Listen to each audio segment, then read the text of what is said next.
Hello, everyone. Welcome. Good evening if you're joining in the Alberta time zone. Good afternoon or good morning if you're joining from another time zone. Thank you for joining us today.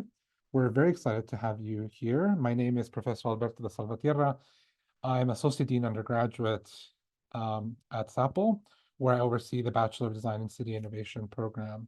So it is my pleasure to be speaking with you today. I'd like to begin with a land acknowledgement. The University of Calgary, located in the heart of Southern Alberta, both acknowledges and pays tribute to the traditional territories of the peoples of Treaty 7, which include the Blackfoot Confederacy, comprised of the Siksika, the Piikani, and the Kainai First Nations, the Tsuut'ina First Nation, and the Stoney Nakoda, including the Chiniki, Bearspaw, and Goodstoney First Nations. The city of Calgary is also home to the Métis Nation of Alberta Districts 5 and 6. So it is my pleasure to welcome you to SAPL, to the School of Architecture, Planning and Landscape. We have a information-packed presentation ready for you today, in addition to a few videos. So if you need to turn up your audio, you can do so now or in the next little bit, because we're going to be starting off with that. But first, I want to share what our agenda for this evening will be. First, we'll talk a little bit about SAPL, starting with that video on the next slide. Then we're going to speak just briefly about our campuses, particularly because we're in the process of moving. So I just thought it'd be really useful to provide an update. Then we're going to move into a BDCI overview, then beginning to explore what is the BDCI program structure and the curriculum behind the program. And then we'll conclude with just a few selections about the overall student experience that you can expect in a program like the BDCI. So we'll touch upon student advising, various student experience initiatives like our BDCI Launchpad, touch very briefly on student life, and just a very small sampling of extracurricular opportunities that are available for students. And of course, we will conclude with any questions that might be present from the audience. So first, I'm going to show you a video, and I'm actually going to stop sharing and then reshare.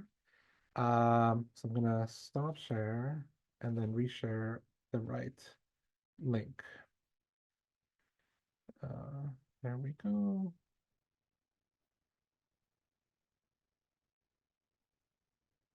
Here we go.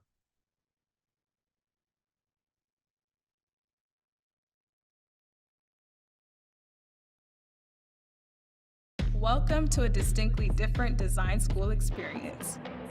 Community engaged, performance driven, entrepreneurial, impact oriented, and future focused. We are training leaders to become catalysts for positive local and global change so that you can learn how to develop solutions to help solve some of the world's great problems. Even me? Really? Yes, definitely you. Through challenge-based learning, collaborations with industry, building and prototyping solutions, we are expanding the idea of what it means to be a designer. With bold thinking for the built environment, for sustainability, for equity, for health, for vibrancy, cities made for people and the good of the planet. It's not going to be easy, but you can make change happen. You can change the world. You can create the future of city building. Perfect. Did everyone hear that? I hope so. So let's continue. There we go. So that was just a very quick introduction to SAPL. We are a school that primarily addresses questions of the built environment through 3 disciplines: architecture, planning, and landscape architecture, hence SAPL. And for the 50-year history of the school, we were a graduate-only program.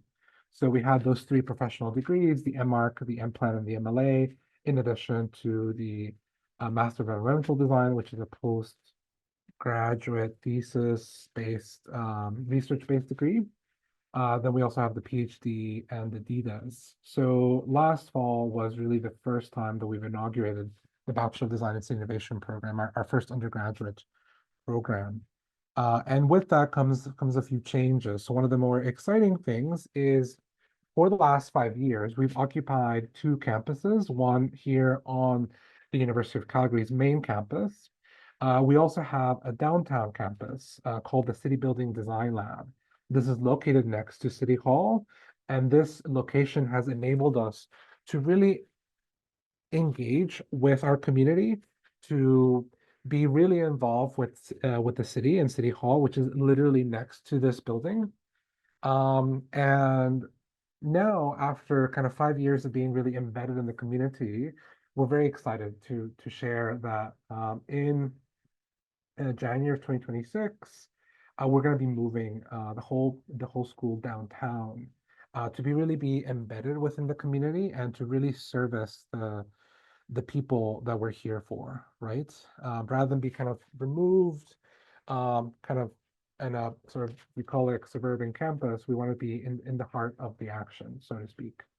So we have a fantastic location by the LRT, right in front of a park. And if you have any questions about that, we can address those later. And I think I can sort of share the specific information in a kind of live broadcast webinar. But we are moving, and this will include 11 to 14 stories of a building downtown with new facilities, including a new workshop and fabrication space, maker space. Um, Students will have access to a $10 million gym as well.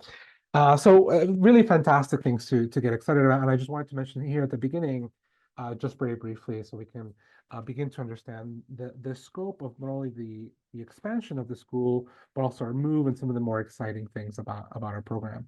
So moving into the BDCI, what is it, right? What is the Bachelor of Design in City Innovation? So the BDCI at its core is a hands-on design studio-based learning that tackles real-world projects with industry and municipalities, right? We offer courses on history and the theory of cities, exploring things such as the ethics and politics of the urban. We also offer literacy in advanced visualization software and digital computational design tools with options for specialization in sustainability, entrepreneurship, or data science. We also provide students the opportunity to pursue a minor or a certificate to maximize their transdisciplinary education if they so choose, and we'll explain a little bit more on that. And ultimately, the BCI is here because we want to spark innovation for the betterment of communities and society. So just exploring the curriculum and the program that you can expect. This is what we call program guides, and maybe I'll invite our student advisors on the call here to share on the Zoom links to the program guides that we have on our website, so you can find those documents there. But I'm going to briefly explain what these are. So this is the entire sequence of the BDCI program, year 1, year 2, year 3, year 4, across every semester, whether it's fall or winter, in addition to the various components. So the first one is Design Studio. This is the general pathways, but for example, if you're in landscape architecture, we have two concentrations, right? So you can do either the general pathways, or you can apply for a concentration. Once you apply for a concentration, whether in architecture or landscape, it enables you to take slightly different courses. So these are the courses that you would see for landscape architecture, and these are for architecture. The general pathways ends up allows for students to take other courses outside of SAPL, primarily if you're interested in pursuing a minor or a certificate. The general pathways program shown here is what is going to be kind of your best bet, right? But if you're interested in one of our design graduate programs, um, particularly landscape or architecture, you can pursue these concentrations, and we can speak more about them if there's any questions. But I'm just gonna kind of briefly go over the various types of courses that we have to better provide a picture of what the content of this program is and what you can expect. So of course, Design Studio is sort of different for the three pathways, but the rest of the courses are mainly all the same. So the second sort of sequence is visualization, right? These are courses that are sort of co-requisites with studio courses, and they're meant to augment the various kind of design strategies and methodologies, analog learnings that are happening in the studio. So in the studio, you learn to make stuff with your hands, you learn to make stuff with your computer. But in visualization courses, it's really about maximizing and demonstrating how you can use that information, whether it's data, various software skills. So one way to think about it is visualization are kind of our software building courses or software training courses. Then we have global citizenship. These are our sequence of courses that combine kind of the history and theory of urbanism, ethics and politics of the urban. We ask these big questions of the environment. And I wanted to take a brief moment to simply highlight one of these courses, 223, Shaping Introduction to the Shaping the Contemporary City 1. Um, as part of this course, we investigate and look at systems and cities at the sort of scale of the built environment. So one of the theses that I forgot to mention at the beginning of my talk, but I should mention now, is that our program is not only incredibly competitive, but also one of the winningest programs that we have here at the university. So I'm just going to share one of our recent successes around Map the System. For those of you who are not familiar, Map the System is a one-of-a-kind interdisciplinary challenge hosted by the Scroll Center for Social Entrepreneurship at the University of Oxford that requires participants to use a systems thinking approach to demonstrate a deep understanding of a pressing social or environmental challenge. So we integrated actually this competition into just one of the assignments of Design to 23, our global citizenship course, Shaping the Contemporary City 1. And we did extraordinarily well within the University of Calgary. So there's a global competition, and within the globe, different countries participate. Within Canada, 20 universities participate, and each university is responsible for organizing its own internal competition and sending the winners to the nationals.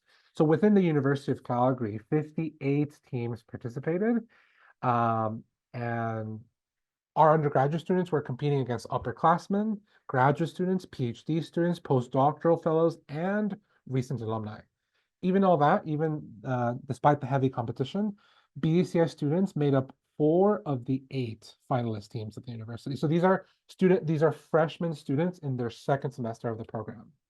At the UCalgary finals competition, which was hosted by the Hunter Hub for Entrepreneurship, BDCI students went on to win first and second place, winning a combined $4,000 in cash prizes. So, really fantastic for our students, but really demonstrating that the way that the BDCI equips students in terms of skills, in terms of transdisciplinary thinking, in terms of the various strategies that you need in order to really effectuate change and have an impact and be capable is extraordinary, right? Third place, just to provide a frame of reference, third place was a postdoctoral student with a PhD and 10 more years of experience. So we have BSF freshman first place, BSF freshman second place, and then postdoctoral fellow with a PhD and 10 more years of experience as third place. So if this is all the students can do by just virtue of a singular class, imagine once we add all the other classes. And here we have some of the finalists of the competition. One team is not pictured here, but you can see we have also a really supportive environment of our students. So go UCI. But moving back to the program, right? So we've talked about Design Studio, visualization, global citizenship. We also have a stream of technical studies courses, one in planning, one in landscape architecture, one in architecture, that students take in order to, again, supplement those sort of global citizenship, history theory courses, those visualization courses, those studio courses. Then we also have 3 additional tracks that provide kind of a transdisciplinary support to the very design-focused explorations of the first 4 streams of courses. So we have sustainability. We also have entrepreneurship. of course, and computational design or data science, right? And these are also opportunities for students to take either courses with us and at SAPL and our whole faculty, or if you're interested in the general pathways and you're interested in kind of getting a minor, let's say you want to get a data science minor, then you can take these data science courses in fulfillment of the minor. And if you have questions, our advisors can sort of help you with that. So, but moving into sort of the kind of student experience portion, I'm also very happy to share that we literally have award-winning student advising programming.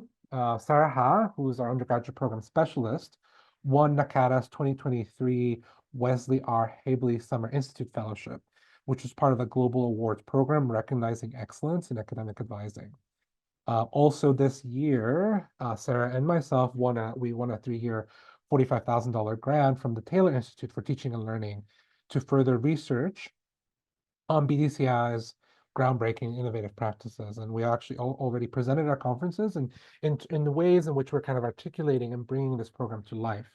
Because as you'll notice, the ways that we engage with all these various elements are in less typical ways, right? So if we want to really be a program that speaks to innovation and the built environment and having deep impact and change, we need to live those values in more ways than one. So in terms of living our values and to sort of show the kind of type of school that we are, I actually have two more videos to show you. So I'm just gonna pull those up really quickly and I'm gonna share again. I guess I'm gonna share my screen instead. Hopefully that will do the trick. Okay, so I'm gonna share.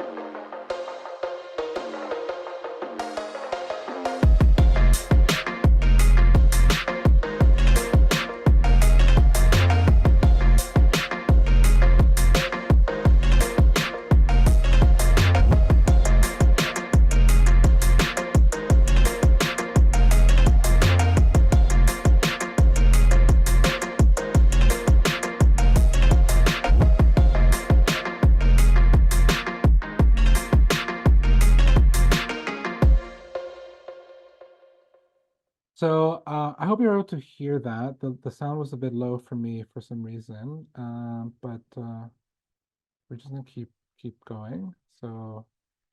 Um, so what is BSL Launchpad, right? BSL Launchpad is one of our signature student experience initiatives. It's basically SAPL's own orientation program for students. The university organizes an orientation, but that is not mandatory for students to participate in. So we took it upon ourselves to actually design our own orientation where we provide an opportunity for students to really get grounded in the experience and launch their collegiate trajectories. So here, for example, was a schedule of Launchpad this year.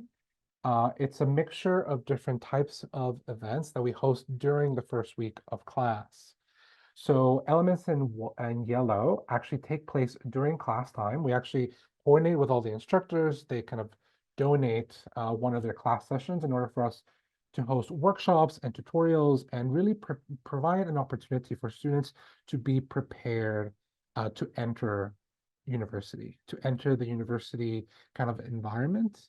Often in a traditional program, one would just start day one, first day of class, you get assignments, you get your quiz, and already like the following week you have a quiz or an exam or something. We really don't find that to be a very productive kind of model. So we actually take the entire first week as an opportunity for more kind of informal and also casual opportunity to meet with faculty, to meet with administrators, to meet with the various team members here, and also really equip students with all these various perspectives that are going to be really useful to facilitate that academic success. We also have events that are organized by students. So these are in red. This year included a time management workshop, a team building workshop, and a conflict resolution workshop. And then also we have the events in green, which is actually a city gameathon. That's what the video I showed just now. I'm going to show another video for this year. But the city gameathon is a design charrette competition occurring inside a video game. So we actually partnered with Paradox Interactive, which is a Swedish video game company, and they donated game licenses for City Skylines, which is a very advanced kind of city builder game that uses various transit algorithms, taxation, zoning, energy kind of determinations in order to kind of build the city. And we have found that to be a really kind of interesting pedagogical tool to kind of get one jump started into this experience. So overall, we can think of BDCI Launchpad as a 1-week SAPL Scholar induction for incoming BDCI students aimed at building connections, fostering community, and like I mentioned, jumpstarting one's collegiate experience. So I'm gonna share that video now of this just this past fall, and hopefully the sound will be a bit better. So let me move through that here.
Okay, so returning to the presentation. So the all the kind of images and video that you have seen so far is of our current classrooms in the professional faculties building on the main campus. So what you're seeing here on the screen, this is our main studio space. All students in the BDCI get their own desk, get an external monitor, get a locker, because this is really kind of the BDCI homeroom, so to speak. So unlike other units on campus in the BDCI, students can expect to have their own desk, their own station, at which most of the sort of courses are happening, and it really allows them that space again to work rather than kind of moving between classroom to classroom. It's actually kind of the instructors that have them that move in and out of the space for the students. So we just wanted to share those videos and a little summary of BSI Launchpad as a small kind of teaser, a small sort of appetizer of the sort of student experience that you can expect if you choose to come to this program. You also have immediate research opportunities. So many of you are probably really interested or excited about the various possibilities or partnerships with industry, with municipalities. I'm here to tell you now that you don't have to wait to grad school. You don't have to wait to be in senior year. Immediately after freshman year, there are research opportunities available. So, for example, over 10% of our inaugural cohort from fall 23 participated in supervised summer research projects as part of the university's program for undergraduate research experience, or PURE. This is now being renamed to the Undergraduate Research Summer Studentships, or URSS. But same thing. So for example, of the awards that our students received, there was one Transdisciplinary Research Award, one Shell-sponsored award for energy research, one NSERC Research Award, and that's the Natural Sciences and Engineering Research Council of Canada. It's a really prestigious award. And there were 4 projects working directly with municipalities, so City of Calgary and the City of Airdrie. As part of the programming, the various extracurricular opportunities that we offer, we recently launched an inaugural undergraduate design research symposium titled City Future. So we just actually had this event 1 month ago to great success. We had a number of undergraduate students participating and showing their work to a variety of campus leaders, various administrators from various campus units, some industry members, fellow students, faculty members, etc. There's a variety of other types of extracurricular opportunities as well that I haven't mentioned here. For example, like Scholars Academy, which is a University of Calgary wide program that we have available. But I'm just mentioning a few here. And if you have further questions, we can probably get to those in the question and answer session. We also have a really healthy volunteer environment. Students here are passionate and want to contribute, want to become involved. So we have a student government organization called CISA, or the City Innovation Students Association. And it's sort of combined with our class rep system. So again, these are structures that we've created in order to facilitate for students to better connect with faculty members, to connect with their peers. Here we have an image of the BDCI Welcoming Committee for 2024. So 23% of the first year cohort actually volunteered to be part of this committee and help welcome the current first year students. And again, I think this really speaks to the incredible sort of citizenship that we have here in the program. And here are a few pictures of us kind of meeting, having a celebration of the kind of work that we did for the students incoming this year. So this was sort of a quick presentation because I want to leave some time for questions. I think I moved quite a bit quickly through some of the curricular aspects. So if I go really quickly to those, we can have sort of a conversation around, what are some of the questions that you might have around the program, the BDCI, the various courses that you'll be teaching, but also what else might you have questions about in terms of an application, in terms of, between now and next fall, what are the various steps that you have to do? And I want to invite the student advisors, they haven't already, to post in the chat links to schedule a meeting, links to further participate, or if you have any questions. But I think I'll leave it up so for some Q&A. So there we go. So I'm gonna look at the questions. Okay, perfect. So we have questions coming in, and we can just keep them going, and we'll kind of answer them one at a time. So is there a housing meal plan at the downtown location? That's a fantastic question.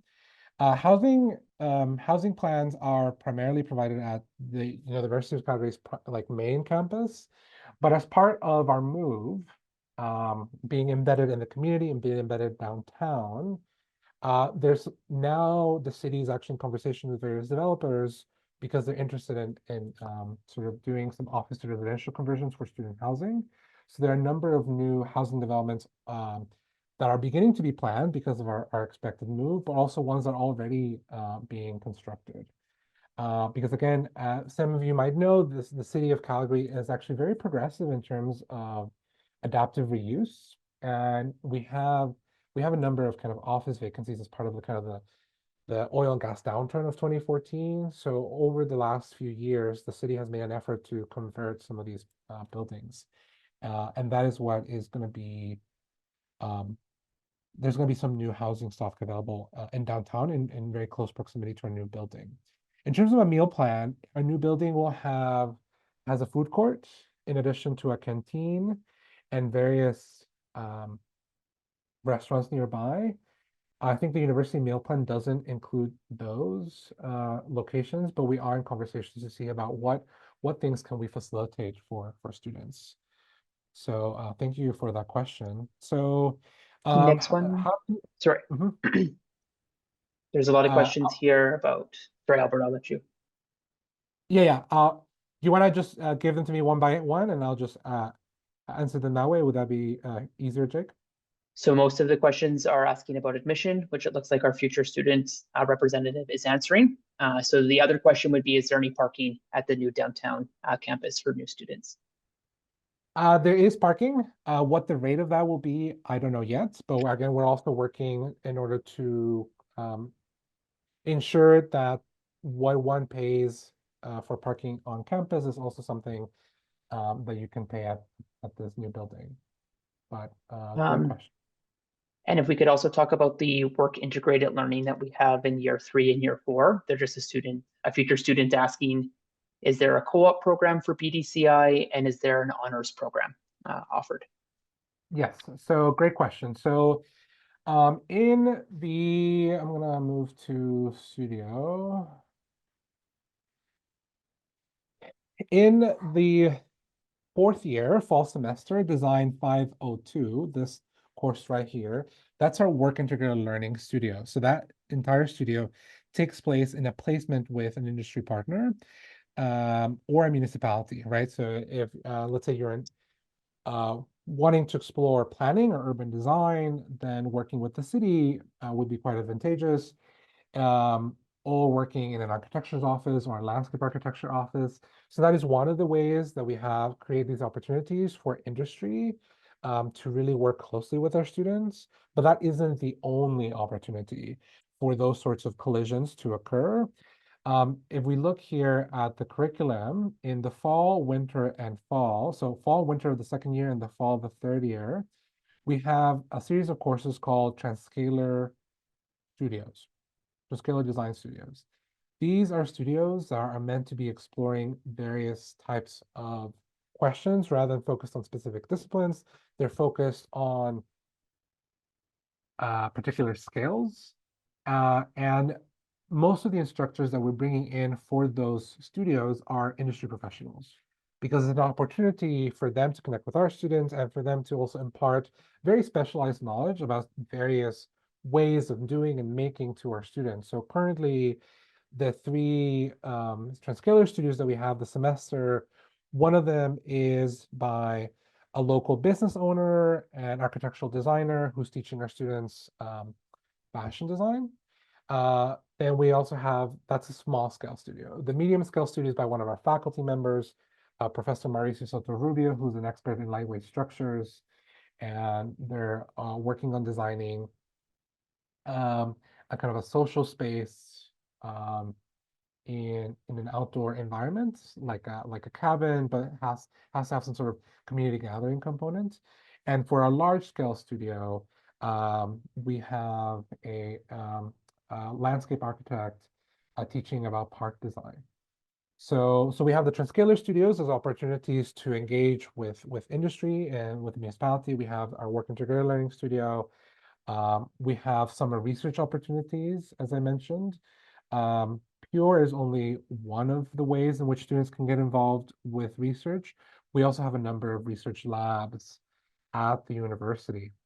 So the Laboratory for Integrated Design, the Center for Civilization, which is the lab that I run, the Urban Lab, there's quite a number of labs, and these are also opportunities for students to work directly with faculty members who are working with industry or municipal partners in a variety of projects. So I'm currently actually already employing 4 undergraduate students in my research lab.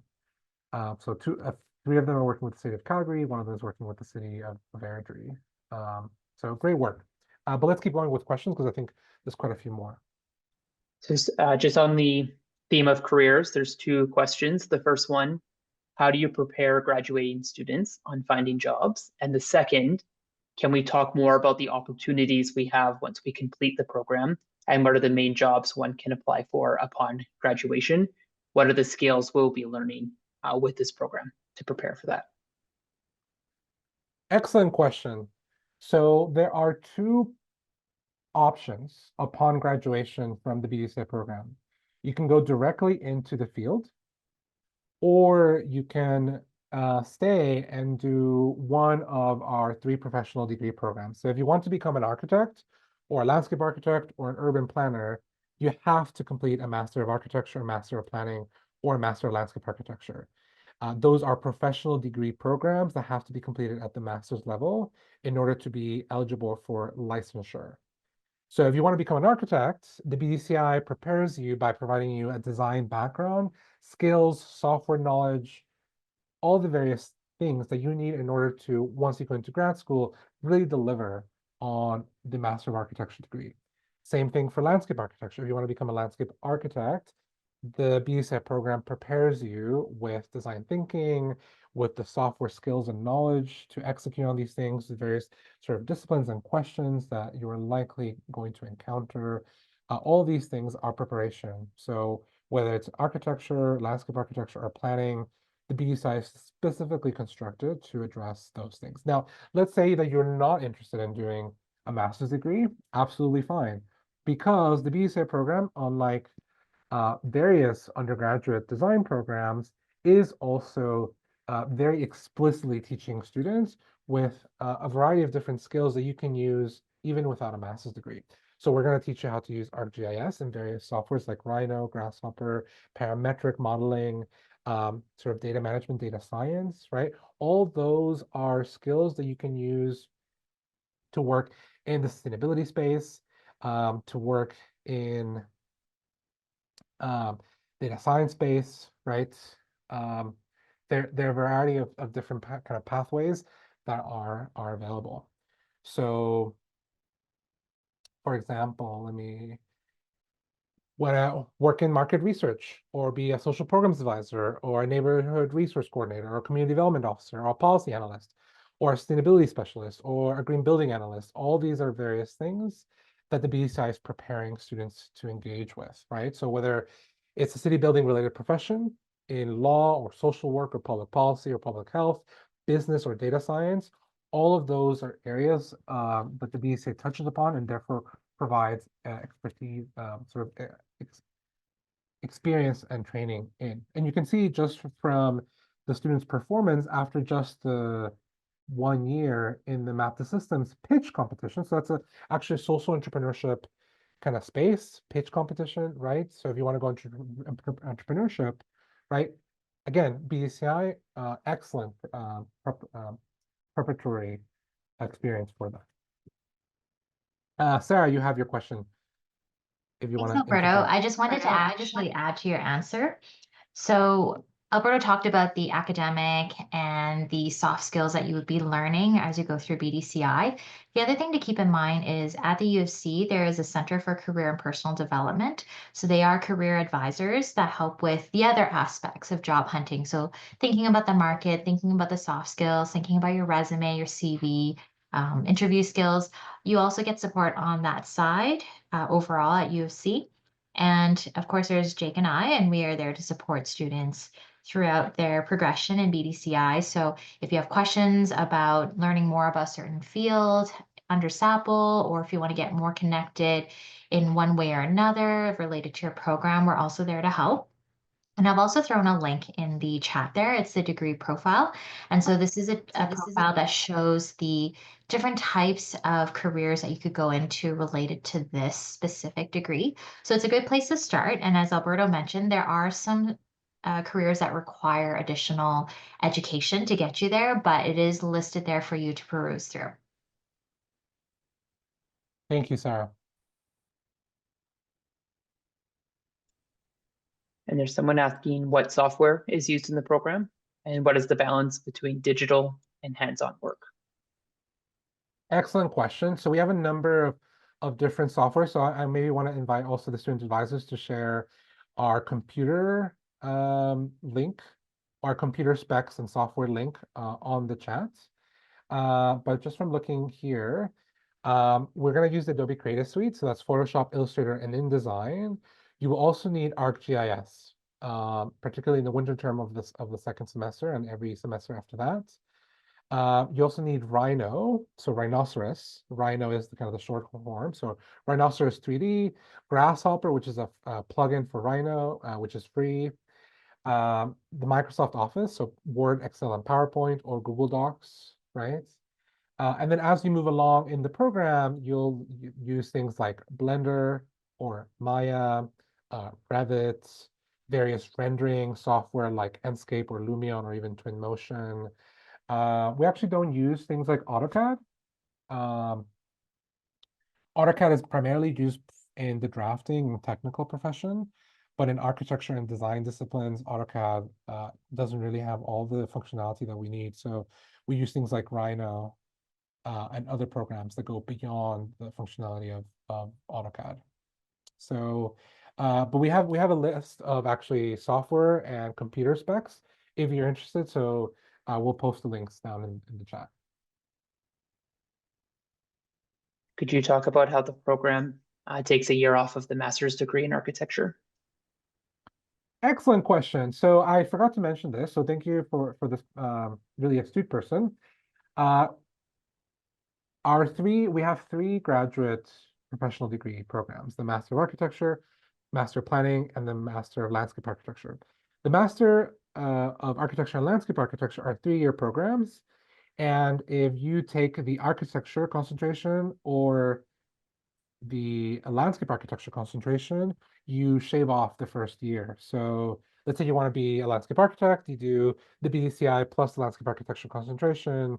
That's a 4-year program, and then you get to skip the first year of the MLA program and go directly into the second year, and then you do year 2, and then year 3, and then you're done. So it basically turns into a 4+2 program. Now, this is within the University of Calgary. So let's say you are interested in doing an MArch, but not at the University of Calgary, and you do the architecture concentration. Whether or not you get any kind of advanced standing in a different university is up to that university. So, but if you're within our university, the University of Calgary, you do get to skip that first year.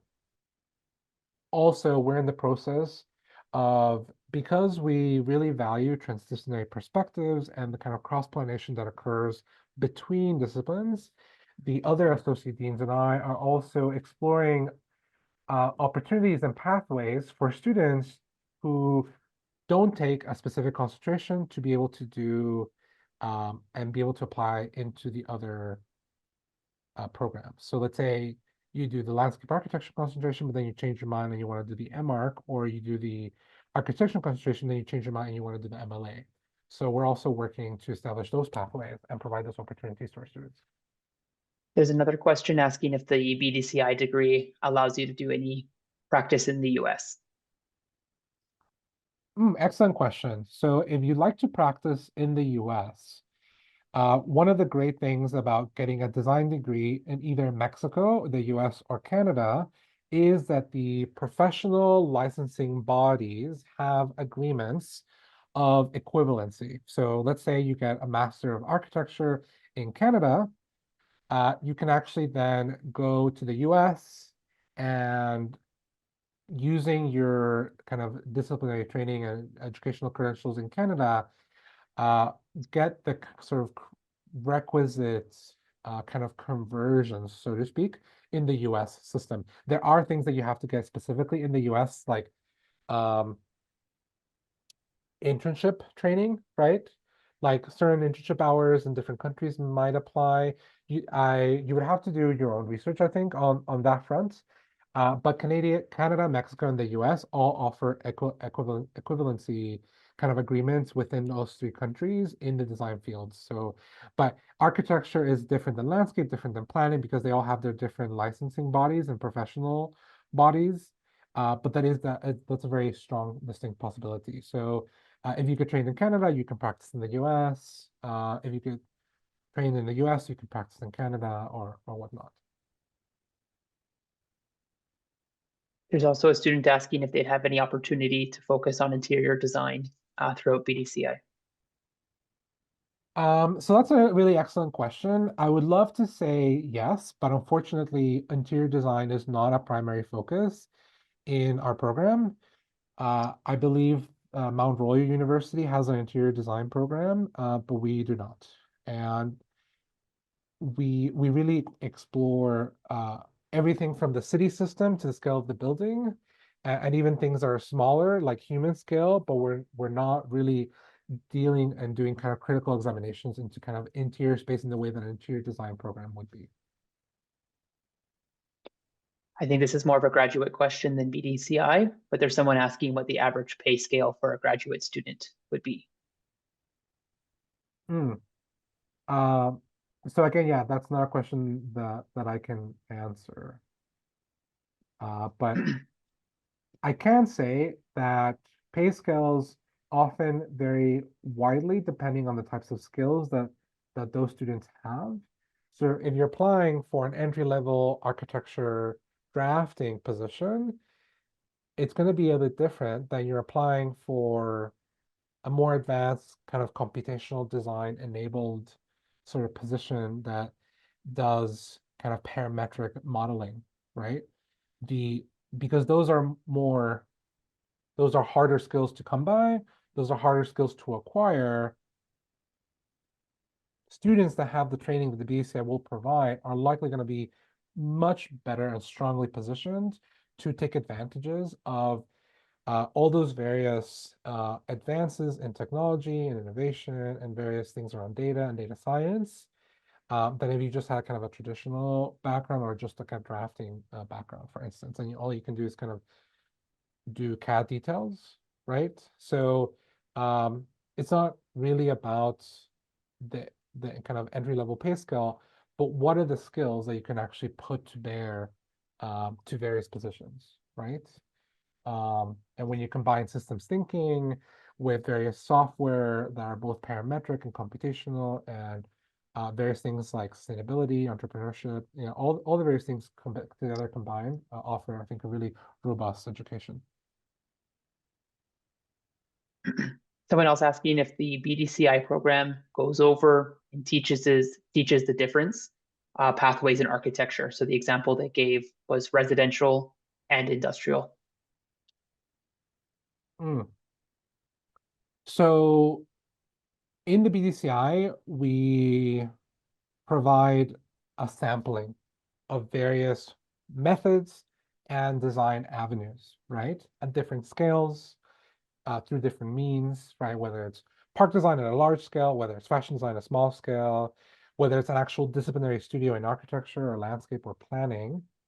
All those are kind of focusing on broad scales, and there will be opportunities to select specific not specializations, but to really curate your kind of educational experience. For example, next semester, one of our Transcaler studios is in parametric housing design. So using parametric tools and algorithms to design large-scale housing complexes and buildings. So we don't offer specific tracks like industrial design, for instance, but we are going to be offering a variety of different options for students to undertake. And then once you get into the Master of Architecture program, if you're specifically interested in architecture, then the grad program would provide, I think, further opportunities for further specialization in various areas. But great questions, great questions. A student's asking the sort of resources that they would have if they want to pursue a Master in Architecture. How are they aided through the process of applying when taking the bachelor program? So I'm curious to know what you mean by resources, but on the student advising side, right? All our undergraduate students, right, and those are interested in applying for graduate programs, are able to set up meetings with our advisors to understand what are the processes for the application, what does that look like. You will have to submit a portfolio. So in contrast to applying to the BACI that doesn't require a portfolio, you will need a design portfolio to apply to grad school. So one of the various things that we offer is kind of portfolio kind of critique sessions. So we provide, and this is actually open to all students, not just our students, but so if you're any student interested in applying to University of Calgary for, let's say, the MArch or the MLA program, we provide like kind of portfolio workshops. So students can kind of show up with a portfolio that they're working on and get feedback from our faculty or other people that volunteer to be part of this process and get sort of advice and feedback on their portfolio before they submit, right? There's other parts of the dimension of the scholarship. You have to put together sort of statement, recommendation letters, etc. But all of those things are sort of provided in the website. There's various kind of examples, and we work through all the various sort of deadlines. But in terms of other supports, I don't know, Sarah, if you'd like to add something to that process, particularly as it relates to sort of general applications and such. I would say that one great thing in BDCI is we're always listening to our students and we're really open to feedback. So students often come to us with ideas as well as like things that they hope to see in our program. So we do organize workshops, info sessions, webinars for topics related to their degree progression as well as career seeking initiatives. We also, as Alberto mentioned before, we do encourage our students to take part in a lot of opportunities, and those are ways for students to actually learn more about those soft skills and academic and technical skills that will enable them to be more successful in the application process. So even things like as a student, you're putting together a portfolio for submission for grad school or for whatever. You have a lot of mentors within our faculty, as well as other grad students that you may be able to reach out to and your peers as well to help with looking at things and how to put things together and getting feedback and refining things as you go through the 4 years here. So I'd say like off the top of my head, not like anything super specific, but we are developing things as we go through. So even things like writing skills workshops or things like conflict management or time management, those are things that have come out over what students have indicated their interests in. The next question I see here is, may I know the main focus of the BDCI program? Is it city planning, urban design, architectural design of individual buildings? It's actually all of the above. So the BCI program is a Bachelor of Design in City Innovation. So this is a transdisciplinary program. It's not explicitly only dedicated to architecture, not only dedicated to urban planning, not only dedicated to landscape, but it's actually all three of these disciplines. And why do we do this? We do this because if we really want to come up with the most impactful and transformative solutions to the various issues that plague us today, things like design justice, homelessness, climate change, we need to be informed by the in-between, right? How are things connecting together? How are different disciplines offering different perspectives that can contribute to a grander solution than just, well, if you're a doctor, you can only think of like medical solutions. If you're a lawyer, you can only think of kind of regulation decisions. If you're in finance, you can only think of money solutions, right? But those types of ways of thinking are deficient, right? Those types of ways of doing things are not enough. So the BDCI equips students in a variety of fields simultaneously under the rubric of design in order to provide a really holistic, transformative, and transitionary preparation for engaging with the built environment in very unique and specific ways. So, and the reason we do that is because if you're specifically interested in doing architecture or landscape or planning, you have to do a master's degree, a professional degree program anyways. So that provides an opportunity to further specialize. So why not start with a wider foundation that provides a really interesting opportunity to understand how these things work together so that once you move into a specific discipline like architecture, you can understand, oh, actually, these are all the ways in which architecture connects to these other things, and therefore I can exist and kind of provide different solutions to these types of problems. I think you mentioned this one earlier, but someone's just asking clarification for the software they have to pay for. Yes, so there is some software that is free to students. All University of Calgary students get ArcGIS for free. Blender is a free program. Grasshopper is also free.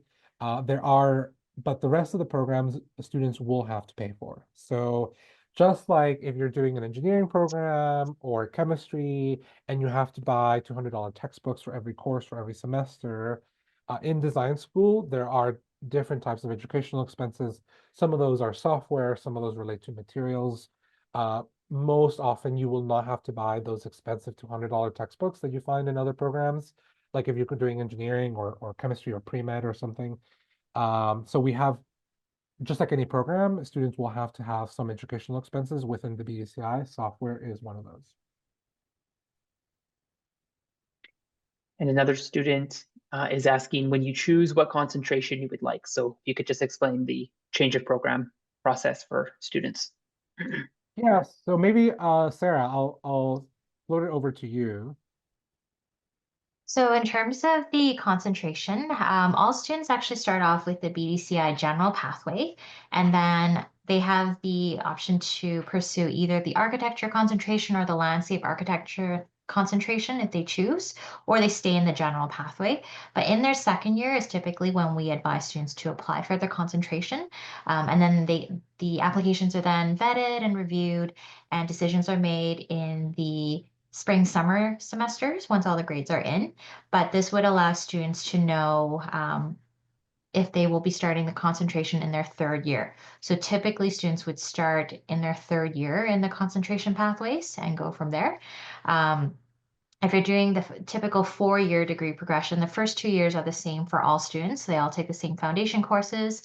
And then third and fourth year is when you take the remaining foundation courses, and then you split off into either your general pathway courses or your concentration courses.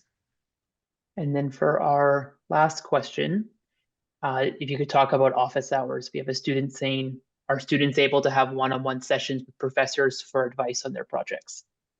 Oh, absolutely. And this actually doesn't just happen in the context of office hours. It happens literally every day. So the entire studio sequence, design studio. If anybody's familiar with what studio is, and maybe I should have explained, but it's kind of an open atelier workshop style course in which students are given a desk and a workstation. And during class, the professor will kind of move around and talk with each individual student and sort of help them through their project to help them develop it. And that's generally what studio is. So that's what we call our kind of program design studio. Like if I go here, we're hands-on design, studio-based learning, right? Where that is happening on a daily basis, where students get to converse with their professors on their projects, what they're doing, how to develop it, what they did for last time, what are they going to continue to do for the next week, right? So that already happens as part of the courses. If you want to come and talk to a instructor about a different type of project, not one in a class, where there's something, an extracurricular thing or whatnot, that's also possible. Our faculty are very, very approachable. You just have to send them an email. You can also sort of see them in the hallway, right? There are many opportunities to engage and get the sort of feedback.